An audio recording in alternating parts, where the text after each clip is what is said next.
ಮೂಡಲಗಿಯ ತಾಲೂಕಿನ ಒಡೆರಟ್ಟಿಯ ಗ್ರಾಮದೊಳಗ ವೇದಾಂತ ಕೇಸರಿ ಮಲ್ಲಿಕಾರ್ಜುನಪ್ಪನವರ ಗುರುವಂದನ, ಪರಮಪೂಜ್ಯ ಸಿದ್ಧಲಿಂಗ ಮಹಾಸ್ವಾಮೀಜಿಗಳ ಗುರುವಂದನ, ಜ್ಞಾನ ಯೋಗಿ ಪರಮಪೂಜ್ಯ ಶ್ರೀ ಸಿದ್ದೇಶ್ವರ ಅಪ್ಪಂಗಳವರ ಗುರುನಮನ ಮಹೋತ್ಸವದ 5 ದಿನಗಳ ಕಾಲ ನಿರಂತರವಾಗಿ ಆಧ್ಯಾತ್ಮಿಕದ ಸತ್ಸಂಗದ ಕಾರ್ಯವನ್ನ ನೆರವೇರಿಸಿಕೊಳ್ಳುತ್ತಾ ಬಂದಿದೆ. ಇವತ್ತಿಗೆ ಕೊನೆಯ ದಿನ. ಭವ್ಯ ವೇದಿಕೆ ಮೇಲೆ ದಿವ್ಯ ಸಾನ್ನಿಧ್ಯವನ್ನ ಕರುಣಿಸಿರತಕ್ಕಂಥ ಸಿದ್ಧಾರೂಢರ ಪರಂಪರೆಯ ಪರಮ ಪೂಜ್ಯರಾಗಿರತಕ್ಕಂಥ ಪರಮ ಪೂಜ್ಯರ ಪರಮ ಪಾವನ ಸನ್ನಿಧಾನಕ್ಕೆ ಅನಂತ ಕೋಟಿ ಶರಣಾರ್ಥಿಗಳನ್ನ ಸಮರ್ಪಿಸಿ, ಸಿದ್ದೇಶ್ವರ ಅಪ್ಪಂಗಳವರ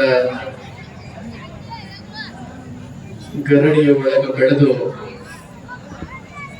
ಅನೇಕ ಜನ ಶಿಷ್ಯರೊಳಗ ಪ್ರಮುಖ ಶಿಷ್ಯರಾಗಿರತಕ್ಕಂಥ ಪರಮ ಪೂಜ್ಯ ಶ್ರೀ ಗುರು ಸ್ವಾಮೀಜಿಗಳಿಗೂ ಕೂಡ ಅನಂತ ಕೋಟಿ ಭಕ್ತಿಯ ಶರಣಾರ್ಥಿಗಳನ್ನ ಭಕ್ತಿಯಿಂದ ಸಮರ್ಪಿಸಿ, ವೇದಿಕೆ ಮೇಲೆ ಆಸೀನರಾಗಿರತಕ್ಕಂಥ ಎಲ್ಲ ಹರಗುರು ಚರಮೂರ್ತಿಗಳ ಪರಮ ಪಾವನ ಸನ್ನಿಧಾನಕ್ಕೆ ನನ್ನ ಅನಂತ ಕೋಟಿ ಶರಣಾರ್ಥಿಗಳನ್ನ ಸಮರ್ಪಿಸಿ,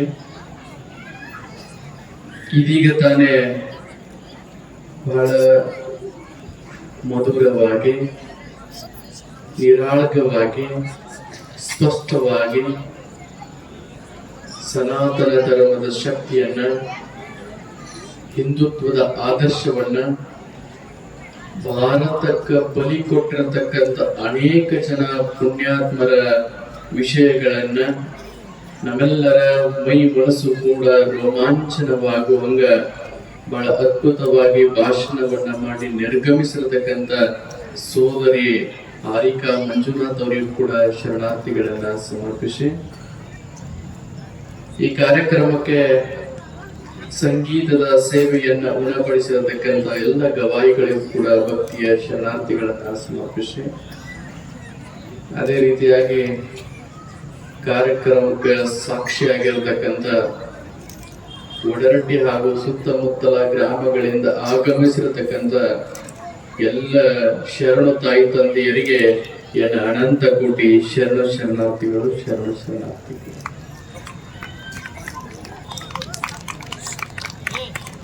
ಉಪವಾಸ ಇದ್ದಾಗ ಉಪದೇಶ ಮಾಡಬಾರ್ದು ಅಂತ,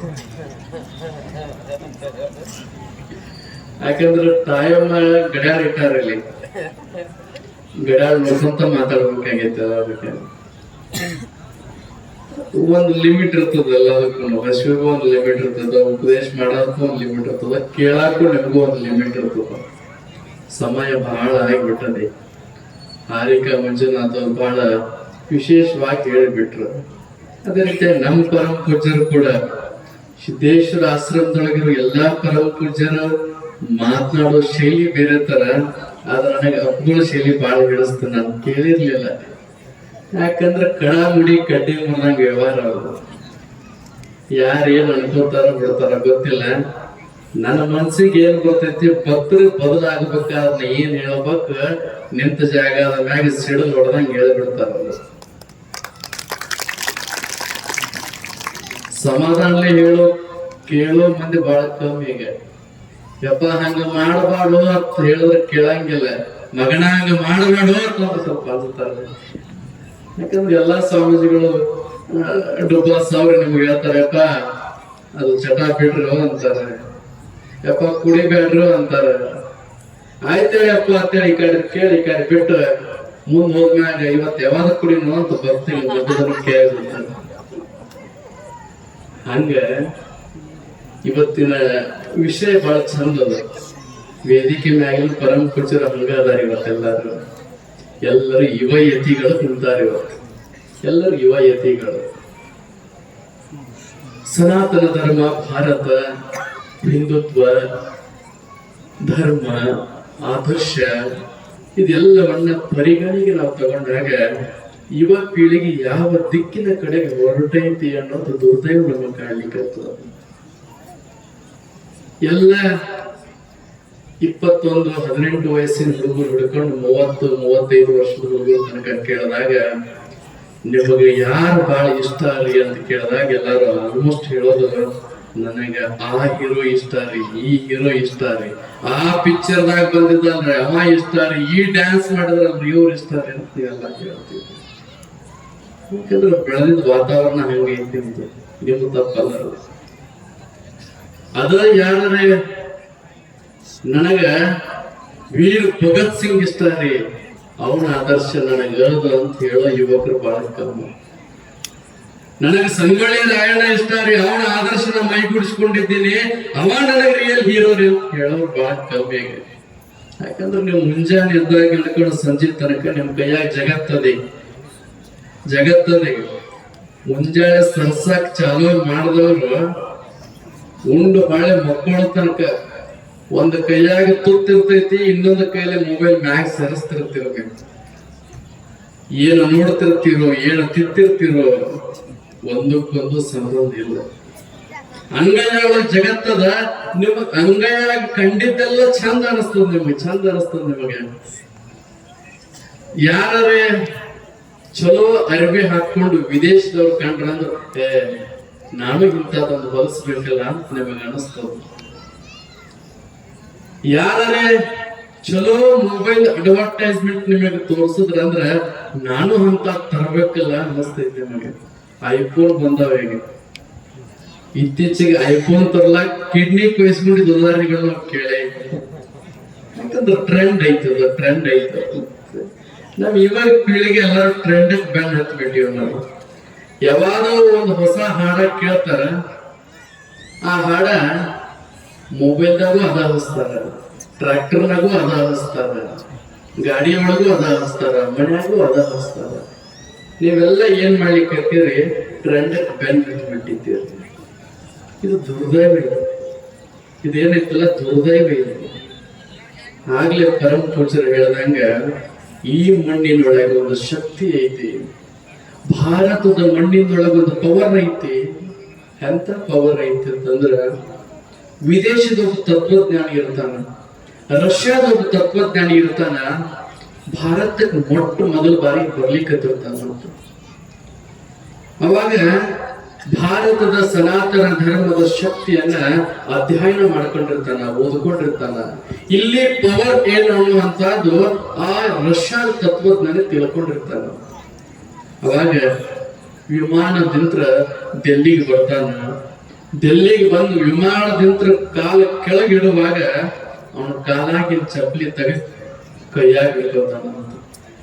ಅವನ ಜೊತೆಗಿದ್ದವ್ರು ಕೇಳ್ತಾರ, ಆದ್ರೆ ಇಷ್ಟು ದೊಡ್ಡ ತತ್ವಜ್ಞಾನಿಗಳು ಅದೀರಿ, ಇದು ನಿಮಗೆ ಅಸಹ್ಯ ಅನ್ಸಂಗಿಲ್ಲನ್ರಿ? ಈ ದೇಶಕ್ಕೆ ಬರ್ಬೇಕಾದ್ರೆ ತಳಗ್ ಇಳಿಬೇಕಾದ್ರ ನೀವು ಚಪ್ಪಲಿ ಕಾಲಾಗ ಹಾಕೊಳ್ಳೋದ್ ಬಿಟ್ಟು ಕೈಯಾಗ ಹಾಕೊಂಡು ಹಿಡ್ದಿರಲ್ಲ ಅಂತ ಹೇಳಿ ಒಂದಿಷ್ಟು ಮಂದಿ ಕೇಳ್ತಾರ. ಅವ್ರ ಜೊತೆಗೆ ಬಂದವರು.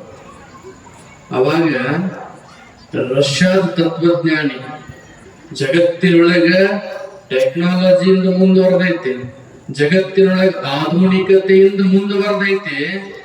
ಅಲ್ಲಿ ತತ್ವಜ್ಞಾನಿ ಒಂದು ಮಾತು ಹೇಳ್ತಾನಂತ, ಇಡೀ ಜಗತ್ತನ್ನುವಂತ ಅದೊಂದು ಮಣಿ ಐತಿ, ಮಣಿ ಒಳಗ ಒಂದು ಬಚ್ಚಲ ಮಣಿ ಇರ್ತೈತಿ, ಒಂದು ಅಡಿಗೆ ಮಣಿ ಇರ್ತೈತಿ, ಒಂದು ಹಾಲ್ ಇರ್ತೈತಿ, ಹಂಗ ಒಂದು ಜಗಲಿ ಮಣಿ ಅಂತ ಇರ್ತೈತಿ.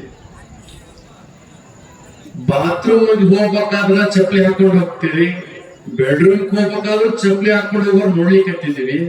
ಆದ್ರೆ ಯಾರು ಜಗಲಿ ಮನೆಗೆ ಹೋಗಾಕ ಚಪ್ಪಲಿ ಹಾಕೊಳ್ಳಂಗಿಲ್ಲ. ಇಡೀ ಜಗತ್ತು ಒಂದು ಮಣಿ ಅಂತ ತಿಳ್ಕೊಂಡ್ರ ಭಾರತ ಅನ್ನುವಂತ ಜಗಲಿ ಮಣಿ ಅಂತ ಭಾವಿಸಿದ್ದಾರೆ. ವಿದೇಶದವರು ಭಾರತದ ಟ್ರೆಂಡ್ ಫಾಲೋ ಮಾಡುತ್ತಿದ್ದಾರೆ. ಜಗತ್ತಿನ ಶ್ರೀಮಂತಿಗಳ ರಾಷ್ಟ್ರದವರೆಲ್ಲರೂ ಕೂಡ ಭಾರತದ ನೋಡಿ ಕಲೀಲಿಕ್ಕತ್ತಿದ್ದಾರ. ಅಲ್ಲಿ ಸಂಸ್ಕಾರವ ಬೇಕು ನಮಗ, ಅಲ್ಲಿ ಶಿಕ್ಷಣ ಬೇಕು ನಮಗ, ಅಲ್ಲಿ ಆಧ್ಯಾತ್ಮಿಕತೆಯ ನೆಲೆ ನಮಗ್ ಬೇಕಂತೇಳಿ ಜಗತ್ತಿನೊಳಗಿರ್ತಕ್ಕಂಥ ಜ್ಞಾನವಂತರೆಲ್ಲ ಬಯಸ್ಲಿಕ್ಕತ್ತಿದ್ದಾರೆ. ಇತ್ತೀಚೆಗೆ ಕುಂಭಮೇಳ ಆಯ್ತು. ಅಂತ ಕುಂಭಮೇಳ ಜಗತ್ತಿನೊಳಗ ಅಂತ ಕುಂಭಮೇಳ ಎಲ್ಲಿ ಆಗಿಲ್ಲ, ಆದ್ರೆ ಇಲ್ಲಿ ಆಗಕ್ ಹೊಳ್ಳಿ ಮತ್ತೆ ಎಲ್ಲಿ ಆಗಂಗಿಲ್ಲ ಅಂತ ಕುಂಭಮೇಳ. ಕುಂಭಮೇಳ ಬಹಳ ಜನ ಸಾಧು ಸಂತರು ಬಂದಿದ್ರು, ಎಲ್ಲ ರೀತಿಯಾಗಿರ್ತಕ್ಕಂಥ ಸಾಧು ಸಂತರು ಬಂದಿದ್ರು. ಜಗತ್ತಿನೊಳಗ ಕುಂಭಮೇಳದಾಗ ಬಂದು ತ್ರಿವೇಣಿ ಸಂಗಮದೊಳಗೆ ಸ್ನಾನ ಮಾಡಿ ಒಂದಿಷ್ಟು ಮಂದಿ ಬಂದು ಹೇಳ್ತಾರ, ಅಲ್ಲಿ ವ್ಯವಸ್ಥೆ ಸರಿ ಇರ್ಲಿಲ್ರಿ, ಅಲ್ಲಿ ಊಟ ಸಿಗ್ಲಿಲ್ರಿ ಅಂತ ಹೇಳ್ತಾರ. ಆದ್ರ ಅಲ್ಲಿ ಒಂದು ಶಕ್ತಿ ಐತಿ, ಸನಾತನ ಧರ್ಮದ ಒಂದು ಪವರ್ ಐತಿ ಅಲ್ಲಿ. ಅದನ್ನ ಅರ್ಥೈಸಿಕೊಂಡಿರ್ತಕ್ಕಂಥ ವಿದೇಶ ಜ್ಞಾನವಂತರೆಲ್ಲ ಬಂದಿದ್ರು. ಅವ್ರು ಹೇಳ್ತಾರ, ಜಗತ್ತಿನೊಳಗ ಇಂಥ ನೀರು ಎಲ್ಲಿ ಸಿಗಂಗಿಲ್ಲ, ಜಗತ್ತಿನೊಳಗ ಇಂಥ ಕುಂಭಮೇಳ ಎಲ್ಲಿ ನೋಡ್ಲಾಕ್ ಸಿಗಂಗಿಲ್ಲ, ಜಗತ್ತಿನೊಳಗ ಇಷ್ಟು ಸಾಧು ಸಂತರನ್ನ ಎಲ್ಲಿ ನೋಡ್ಲಾಕ್ ಸಿಗಂಗಿಲ್ಲ ಅಂತ ವಿದೇಶದ ಜ್ಞಾನವಂತರೆಲ್ಲ ಹೇಳ್ತಾರ. ಬಹಳ ತಿಳ್ಕೊಂಡವ್ರು, ನಮ್ಗಿಂತಲೂ ತಿಳ್ಕೊಂಡವ್ರು ಅವರೆಲ್ಲ ಹೇಳ್ತಾರ. ನಮ್ಮವ್ರು ಅಂತಾರಲ್ಲ, ನಮ್ಮವರು ನಮ್ಮತನವನ್ನ ಬಿಟ್ಟಾಗ ಧರ್ಮ ನಿಶ್ಚಿತವಾಗಿ ಬೀಳಲಿಕ್ಕೆ ಆರಂಭ ಆಗ್ತದೆ. ಇವತ್ತು ಯುವ ಪೀಳಿಗೆಗೆ ಎಲ್ಲರಿಗೂ ಕೂಡ ಬಹಳ ಅದ್ಭುತವಾಗಿರತಕ್ಕಂಥ ಸಂದೇಶವನ್ನ ಕೊಡೋ ವೇದಿಕೆಯನ್ನ ಪರಮ ಪೂಜ್ಯರು ನಿರ್ಮಾಣ ಮಾಡಿದ್ದಾರೆ. ಇವತ್ತ ಎಲ್ಲ ಯುವಕರಿಗೆ ಒಂದು ಕಿವಿ ಮಾತು ನಾನು ಹೇಳೋದಷ್ಟೇ, ಎಲ್ಲ ಮಕ್ಕಳಿಗೂ ಸಂಸ್ಕಾರ ಸಿಗಬೇಕಾಗಿದೆ. ಎಂತ ಸಂಸ್ಕಾರ ಸಿಗ್ಬೇಕಾಗಿದೆ? ಸಂಸ್ಕಾರ ಎಲ್ಲಿ ಸಿಗ್ತೈತಿ, ಜ್ಞಾನ ಎಲ್ಲಿ ಸಿಗ್ತೈತಿ ಅಂದಾಗ ಒಂದು ಸಣ್ಣ ಕತೆ ಉದಾಹರಣೆ ಆಗಿ ನಾನು ಹೇಳ್ತೀನಿ. ಒಬ್ಬ ಕಳ್ಳಿದ್ದ ಅಂತ, ಒಬ್ಬ ತುಡುಗಿದ್ದ ಅಂತ, ಒಬ್ಬ ಕಳ್ಳಿದ್ದ ಅಂತ. ಅವ ಮಾಡಿರ್ತಕ್ಕಂಥ ಕಳ್ತನೆಲ್ಲ ಸಾಬೀತಾಗ್ಬಿಟ್ಟಿದ್ದು. ಕೋರ್ಟ್ ತೀರ್ಮಾನ ಮಾಡ್ತು, ಪೊಲೀಸರು ಹಿಡ್ಕೊಂಡು ಹೋದ್ರು. ಯಾಕಂದ್ರೆ ಮಾಡಿದ್ರು ಮಾರಾಯಣ ಕಾಲ ಐತಿ. ನೀ ಏನು ತಪ್ಪು ಮಾಡಿದ್ರೆ ಇಲ್ಲ ಅನುಭವಿಸಿ ಹೋಗ್ಬೇಕು. ನೀವು ಏನು ಮಾಡಿರೋ ತಪ್ಪಿಗೆ ಪ್ರಾಯಶ್ಚಿತ್ತವಾಗಿ ಪೊಲೀಸ್ ಹಿಡ್ಕೊಂಡ್ರು, ನಿನ್ನನ್ನು ಕರ್ಕೊಂಡು ಹೋಗಿ ಕೋರ್ಟಿನ ಮುಂದೆ ನಿಂದ್ರಿಸ್ತಾರ, ಜಡ್ಜ್ ತೀರ್ಮಾನ ಮಾಡ್ತಾರ, ಇವನಿಗೆ ಯಾವ ಶಿಕ್ಷಣ ಇಲ್ರಿ, ಕೊಡೋದಾದ್ರ ಈತನಿಗೆ ಗಲ್ಲು ಶಿಕ್ಷಣೆ ಕೊಡಬೇಕು ಅಂತ ತೀರ್ಮಾನ ಮಾಡೋದು. ಅವಾಗ ಗಲ್ಲು ಶಿಕ್ಷೆಗೆ ಆತನನ್ನ ಒಳಪಡಿಸ್ತಾರ. ಕೊನೆಯದಾಗಿ ಕೋರ್ಟಿನ ಒಂದು ವಾಡಿಗೆ ಇರ್ತದೆ. ಏನು ವಾಡಿಗೆ ಅಂದ್ರ, ನಿನ್ನ ಕೊನೆ ಆಶೆ ಏನ್ರ ಇದ್ರೆ ಹೇಳಪ್ಪ, ಅದಕ್ಕೆ ನಾವು ಈಡೇರಿಸ್ತೀವಿ ಅಂತ ಹೇಳ್ತಾರೆ. ಅವಾಗ ಅಪರಾಧಿ ಆ ಕಳ್ಳಾಗಿರ್ತಕ್ಕಂಥವ್ರು ಹೇಳ್ತಾನೆ, ನನ್ನ ಕೊನೆ ಆಶೆ ಒಂದೈತ್ರಿ, ನನ್ನ ಹೆತ್ತ ತಾಯಿನ ಒಂದು ಸಲ ನನ್ನ ಮುಂದಕ್ಕೆ ಕರ್ಕೊಂಡು ಬರ್ರಿ ಅಂತ ಹೇಳಿದ್ರು. ಅವಾಗ ಆ ತಾಯಿನ ಹುಡ್ಕೊಂಡು ಹೋಗಿ ಕರ್ಕೊಂಡು ತಂದು ಆ ಒಂದು ಕುರ್ಚಿ ಮ್ಯಾಗ ತಾಯಿನ ಕುಡಿಸ್ತಾರ, ಒಂದು ಕುರ್ಚಿ ಮ್ಯಾಗ ಆ ಕಳ್ಳ ಅಪರಾಧಿಯನ್ನ ಕುಡಿಸ್ತಾರ. ಅವಾಗ ತಾಯಿ ಅಂತಾಳ, ನಿನ್ನ ಹೆತ್ತು ಹೊತ್ತು ಸಾಕಿ ಸಲುಬಿ ದೊಡ್ಡವನನ್ನಾಗಿ ಮಾಡಿದ್ದೀನಿ, ನಿನ್ನಿಂದಾಗಿ ಸಮಾಜದೊಳಗೆ ನಾನು ತಲೆ ಇತ್ತು ತಿರುಗಾಡಕ್ಕೆ ಆಗ್ಲಿಕ್ಕತ್ತಿಲ್ಲ. ಒಬ್ಬ ಕಳ್ಳನ ತಾಯಿ ಅಂತ ನನ್ನ ಸಮಾಜ ಗುರುತಿಸ್ಲಕ್ಕತ್ತೈತಿ. ನೀನು 4-6 ದಿವಸದೊಳಗೆ ಗಲ್ಲಿಗೆ ಹಾಕೋರದಾರ, ನೀ ಹಂಗ ಸತ್ತಿದ್ದಂದ್ರ ಒಂದಿಷ್ಟು ನೋವು ನನಗೆ ಕಮ್ಮಿ ಆಗ್ತಿತ್ತು. ಯಾಕೆ ಈ ಕೊನೆಗಾಲಕ್ಕೆ ನನಗೆ ಕರೆದಪ್ಪ ಅಂತ ಹೇಳಿ ತಾಯಿ ಅಳ್ತಿರ್ತಾಳಂತ. ಅವಾಗ ಅಪರಾಧಿ ಕಳ್ಳ ಹೇಳ್ತಾನ, ಯಾವ ಹಳ್ಳಕ್ ಹೋಗ್ಬೇಡ್ನಿ, ಒಟ್ಟ ಹಳ್ಳಕ್ ಹೋಗ್ಬೇಡ್ನಿ, ಯಾಕಂದ್ರೆ ನನಗ್ ಕರೆದಿರೋ ಕಾರಣನ ಬೇರೆ ಐತಿ ಅಂತ ಹೇಳಿದ್ರು. ಏನೈತಪ್ಪ, ನನಗೆ ಸಮಾಜ ಕಳ್ಳ ಅಂತ ಕರೆಯಾಕತ್ತದ, ದರೋಡೆಕೋರ್ ಅಂತ ಕರೆಯಕತ್ತದ, ಕೊಲೆಗಡಕ್ ಅಂತ ಕರೆಯಾಕತ್ತದ. ಅಷ್ಟೆಲ್ಲ ಆಯ್ತು, ನಾಳೆ ನಾಡ್ದನ ಗಲ್ಲಿಗೆ ಹಾಕೋರದಾರ, ನಾಳೆ ನಾಡಿನ ಗಲ್ಲಿಗೆ ಹಾಕೋರದಾರ. ಇದಕ್ಕೆಲ್ಲ ಕಾರಣ ಯಾರು ಅನ್ನುವಂತ ಸಮಾಜಕ್ಕೆ ಗೊತ್ತಾಗ್ಬೇಕಾಗಿತ್ತವ, ಅದಕ್ಕೆ ನನಗೆ ಕರೆದೀನಿ ಅಂತ ಹೇಳ್ದ. ತಾಯಿ ಅಂತ ಇದಕ್ಕೆಲ್ಲ ಕಾರಣ ಯಾರಪ್ಪ ಅಂತ ಕೇಳಿದಾಗ ಆ ಅಪರಾಧ ಹೇಳ್ತಾನ, ಇದಕ್ಕೆಲ್ಲ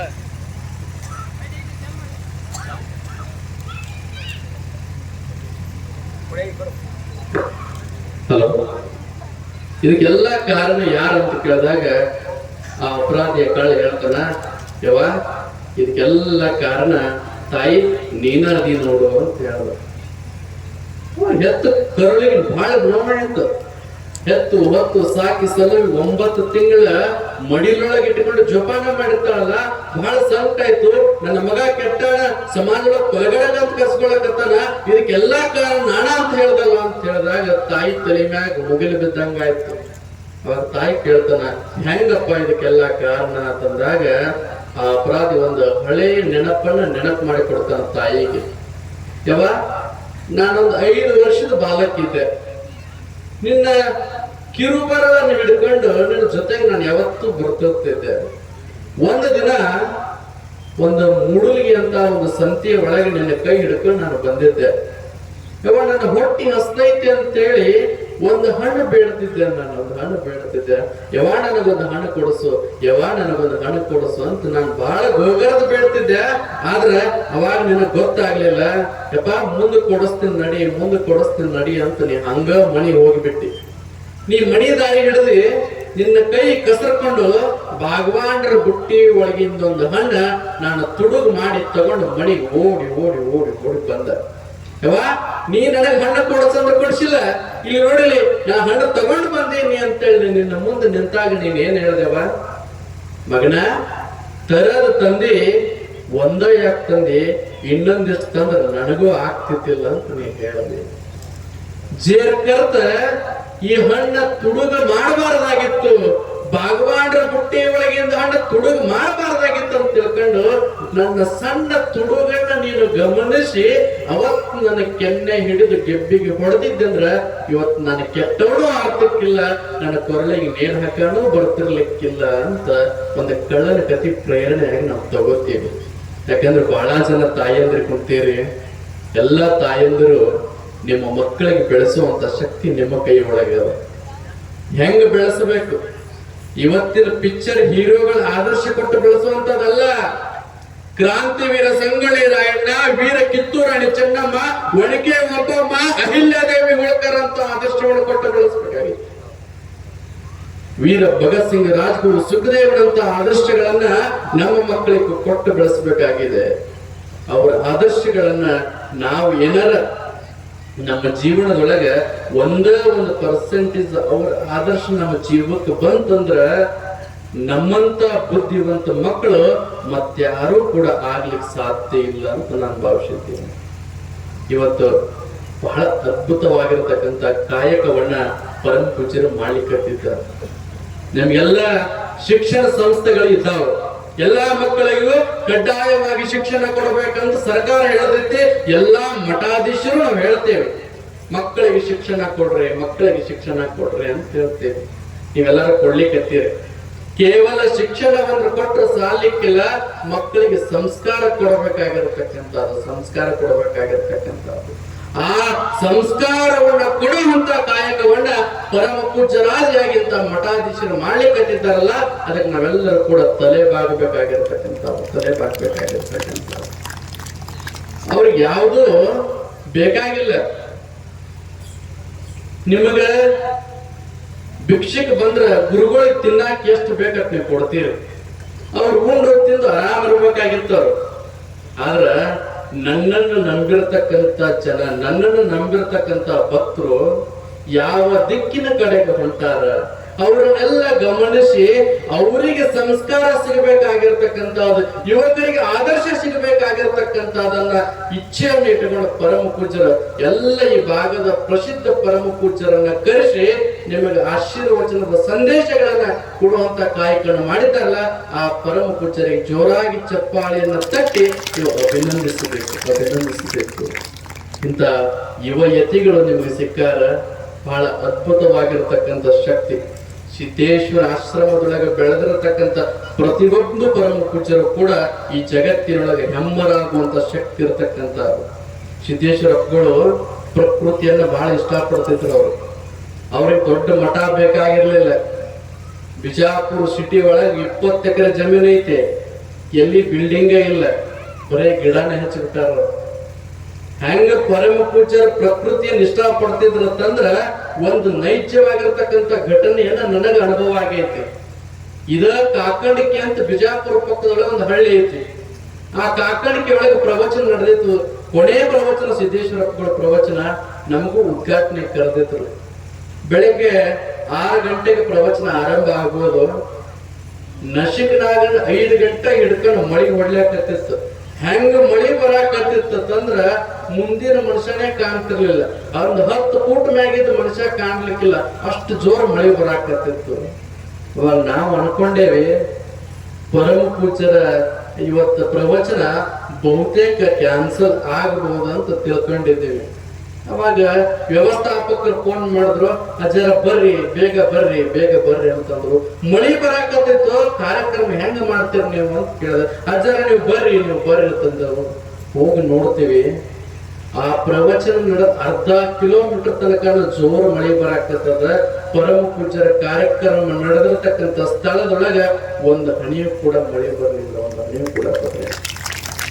ಕೇವಲ ಸಿದ್ದೇಶ್ವರಪ್ಪಗಳು ಪ್ರವಚನಕ್ಕೆ, ಸಿದ್ದೇಶ್ವರಪ್ಪಗಳು ಕೇವಲ ಪ್ರಕೃತಿ ಪ್ರಿಯರಾಗಿರ್ಲಿಲ್ಲ, ಪ್ರಕೃತಿಯು ಕೂಡ ಸಿದ್ದೇಶ್ವರಪ್ಪಗಳಿಗೆ ಪ್ರಿಯ ಆಗಿರ್ತಕ್ಕಂಥ ಉದಾಹರಣೆಯನ್ನ ನಾವೆಲ್ಲರೂ ಕೂಡ ನೈಜವಾಗಿ ಕಂಡಿರ್ತಕ್ಕಂಥವ್ರು.